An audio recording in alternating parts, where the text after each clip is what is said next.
for the Mexico City Grand Prix. Say goodbye to Lando Norris in the opening 200 metres, but it's 800 metres down to turn 1. Piastri shaken when the same driving style is no longer enough. Under the scorching Mexican sky, Oscar Piastri lost more than just a race position.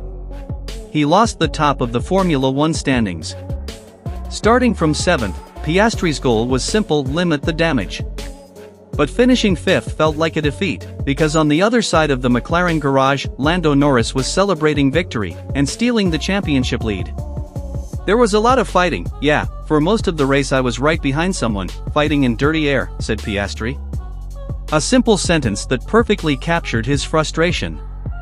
Had it not been for a late virtual safety car, perhaps the story would have been different. Maybe he could have overtaken Oliver Bearman and saved a few points. But in Formula One, maybe doesn't count. Piastri knew this race was about more than speed, it was about adaptation. He realized something deeper: his driving style had to change.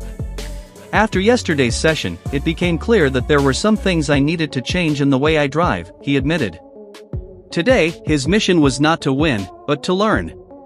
To first and foremost limit the damage, but also try to learn a few things.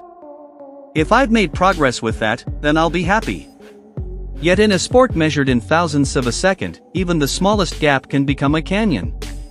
And for Piastri, that 1-point gap to Norris feels exactly like that, a canyon.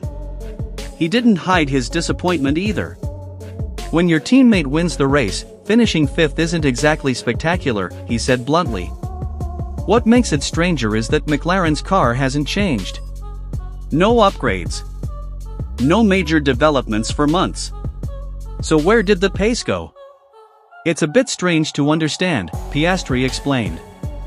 I've been driving the car the same way all year, but in the last few weekends, the car, or the tires, or something else seems to need a different driving style. That confession reveals the core of his struggle, not a mechanical failure, but a disconnect between driver and machine. Piastri knows that if he doesn't adapt soon, the championship could slip away. 4 races remain. 1 point separates the McLaren drivers. And between them stands the weight of a future. One will become Formula One's new face, the other will fade into his teammate's shadow. Oscar Piastri now stands on the edge, between resurgence and collapse. The same driving style is no longer enough.